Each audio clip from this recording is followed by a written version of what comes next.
Hey, welcome back. Simon Lees here again. Today's pro guitar tip is more of a my favourite guitar solos type of thing. You know, I'm going to start off with this one. This is by Angus Young, and there's something about the way Angus plays that sort of always makes me smile. You know, it's I was never blown away listening to AC/DC. They didn't have a massive impact on me listening to them, but I always kind of liked them. You know, it was that sort of thing. But I have to say, when I went to see him live, then I was blown away. That was a different story. But anyway, I want to talk about a particular guitar solo, and it's from the song "You Shook Me All Night Long." And I just think there's so much in this. When I first heard it, a lot of it went over my head, you know. But now I sort of understand the ins and outs of what's going on in this thing. It's just extraordinary the way he sort of switches from minor pentatonic to major pentatonic, and just some really nice little touches that I think is worth kind of celebrating, you know. So I'm gonna take you through it. So I'll play the first half. I'll do it slowly as well. If you find it difficult following it, I mean the close-up camera is pretty good, but if you want to slow it down, there's the settings thing, there's the 3 dots on the YouTube thing that you can always click on there, and there's a playback speed control you might not be aware of, so you can use that to slow things down. Or if you're on the computer, there'll be like the usual cog thing that you click on for the different settings. That should help as well. So anyway, here we go. So the first half of the You Shook Me All Night Long solo, check it out.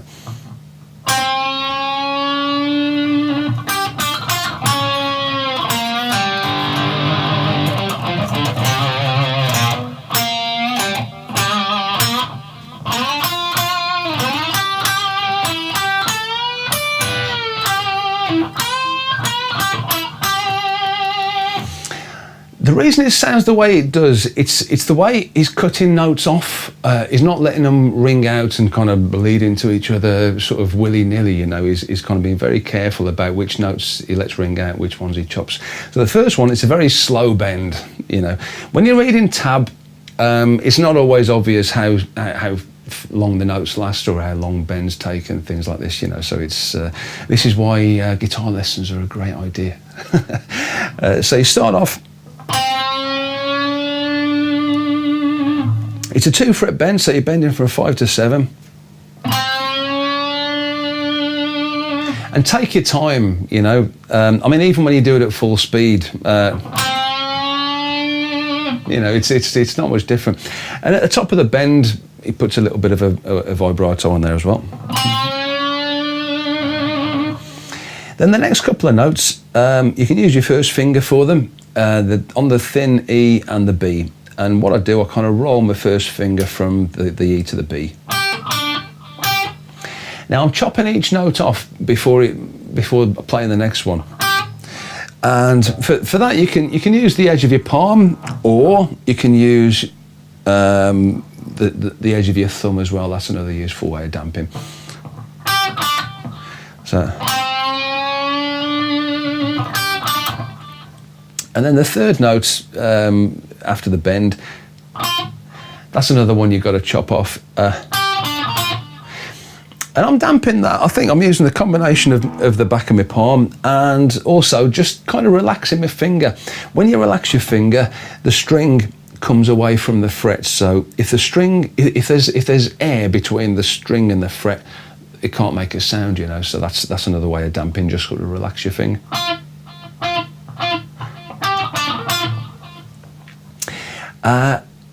So that's the first bit. So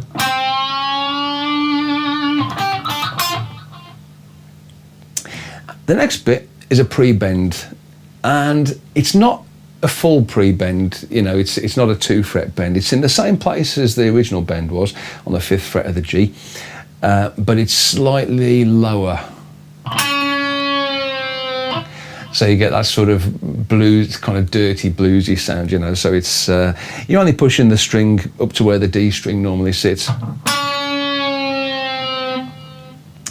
The next note is 3 on the G string, and for this one, he puts a little blues bend. Hey, you can see every single note has got something going on. You know, he's not just playing the notes. He's not just following the tab, if you like. Every single note has got a nice little touch on there, and that's why he's so kind of respected. You know, so blues bends only go one way. You never hear a blues bend come down unless it's played by someone who hasn't got a clue what they're doing. You know, you never want to hear. What's the point of that? You know, what you want to hear is,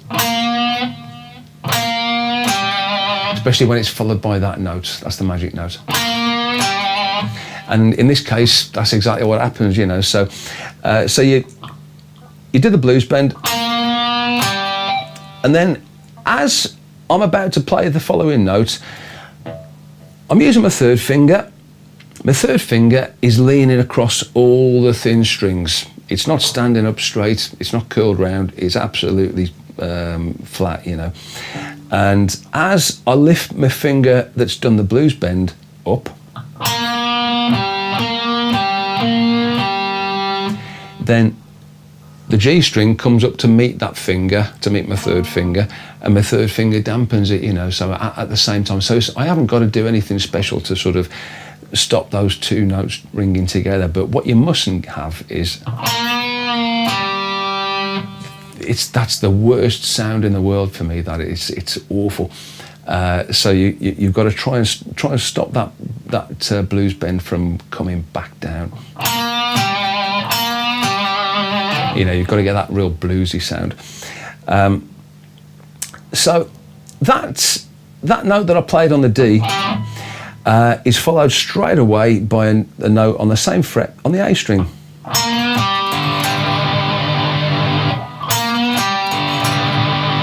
And what's happening is this time the notes are ringing together. So after he's got the blues bend done and dusted, he goes on to the 5th fret of the D string.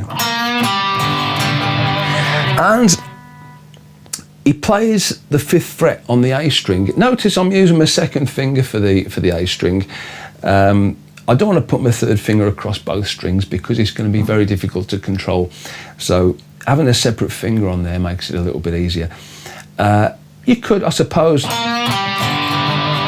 you know, you could use your 3rd and 4th fingers, but I find when I put that vibrato on afterwards, I tend to get that joint on my little finger sort of locking up. It's a bit, yeah, so it's not very nice. So I much prefer to use my 3rd finger and my 2nd finger together in that situation. And then, well, I'll play it up to them. You'll see how it's kind of fitting together.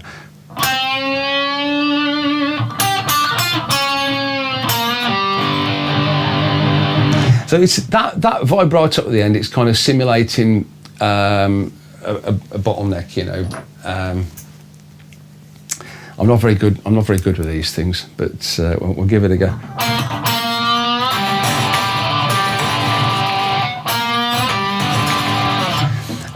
Yeah, for this to be any good, you've got to have a really a really high action, and my action is the polar opposite of that. Okay. The next few notes are very staccato. Again, he chops every single note off, except for that one. So he's doing 5-3, 5-3, 5-3 on the D, 5-3 on the A. And again, I'm just using my palm to keep those notes short. So that 3 on the A string has got a nice vibrato there. And then it's almost like a full stop, you know, it's like a punctuation where you just go down to 1 on the A string. And then he goes back to where he did that blues bend before. He's going to do it again. And it's the same thing, it's followed by that same note. So it's just 3 on the G, blues bend, and then 5 on the D, and then chop that off. Then he does those last 2 notes in reverse. So he goes back to the 5 on the D, but he puts a wiggle on it this time, puts a vibrato. And then he goes back to where he did the blues bend, same blues bend again, but this time he has to chop it off using the palm of his hand. So, you know, so that's it. But the same again, you can't hear that blues bend coming back down, you know, it's not, imagine if you did, it'd be like, it's just disgusting. Cool. I'm only going to talk about the first half of this solo on this video, but there's just a little bit left before I finish. So far, everything's been based around the same scale pattern. It's actually everybody's favourite guitar scale. The next bit is going to start going up to the next shape, which is. If you know your pentatonic scale shapes, you'll know what I'm talking about.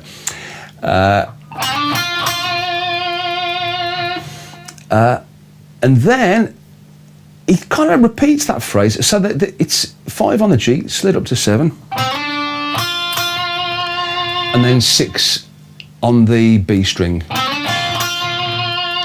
Nothing really fancy happening on those notes, to be honest. You haven't got to chop anything off, but that second pick on the 6, you've got to put a vibrato on that.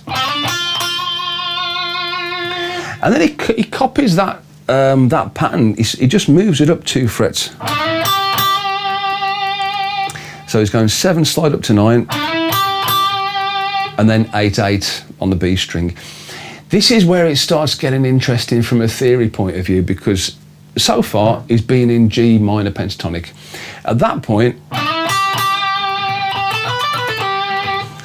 he goes to G major pentatonic. That kind of makes sense because the main chord in You Shook Me All Night Long is G major.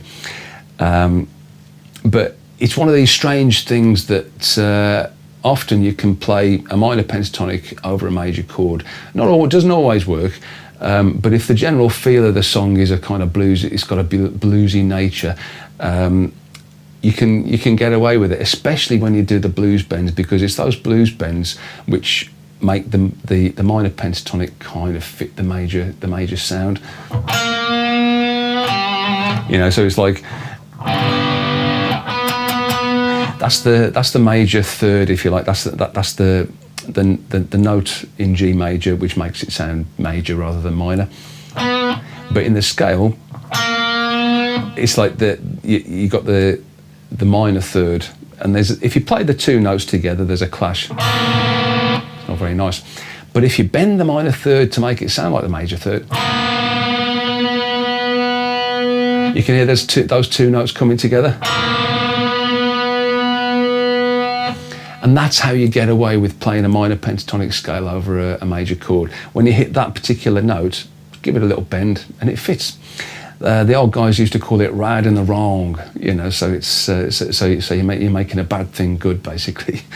Anyway, when he does this last little bit, is flipping back to the major pentatonic scale, which is going to fit anyway, so there's no issue there. But it's just kind of strange that he didn't start off with that. But that's kind of why it sounds the way it does, you know. And then he stays in that position then, so it's back.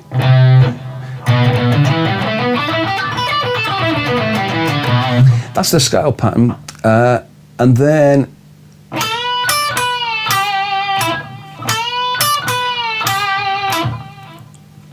that last little bit is 10 on the B string.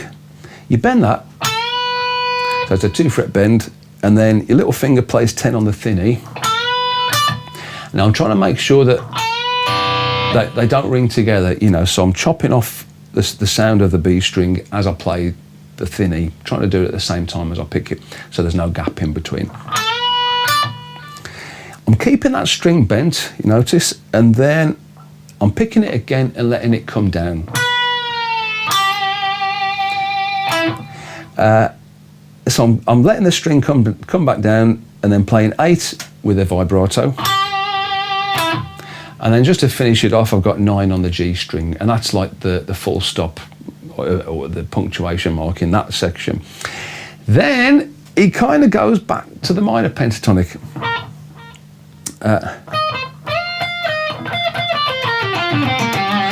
So he's actually using the same scale pattern that he was using just now, but in a different place. Kind of. Yeah, there's some extra bits and pieces going on there. I'm not going to dwell on it too much, but anyway, it's 11 on the B.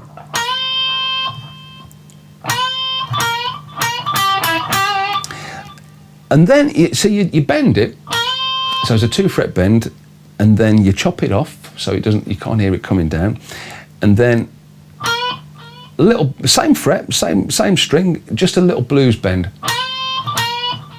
like that. Together in isolation, it doesn't sound great, but when you play the next bit, it does.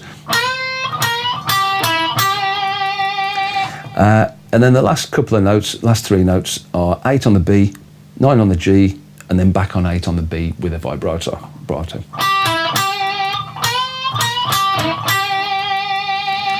So, if I just recap.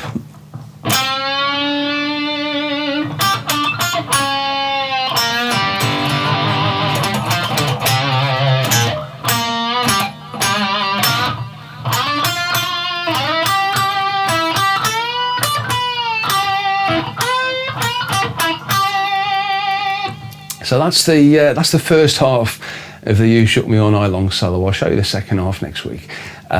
Thanks for watching. I hope you found that informative. It's great when you get a guitar solo that's basically simple to play. You know, there's nothing in there that's really complicated. But to get it to sound right, you've got to pay attention to all these little kind of micro techniques and get them all bang on and try and sort of understand what's going on, you know. So you're not just ploughing through the tab and then saying, well, it doesn't sound right. You know, you've got to pay attention to all these little bits, chopping the notes off, not letting the string bends make a sound as you let the string come back down again.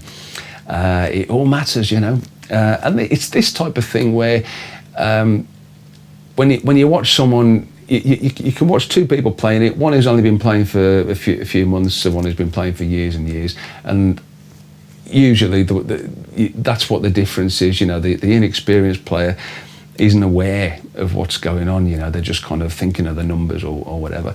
But yeah, that's hopefully giving you a bit of an insight anyway. So again, yeah, thanks for watching, and tune in next week. I'll finish the job off. Cheers.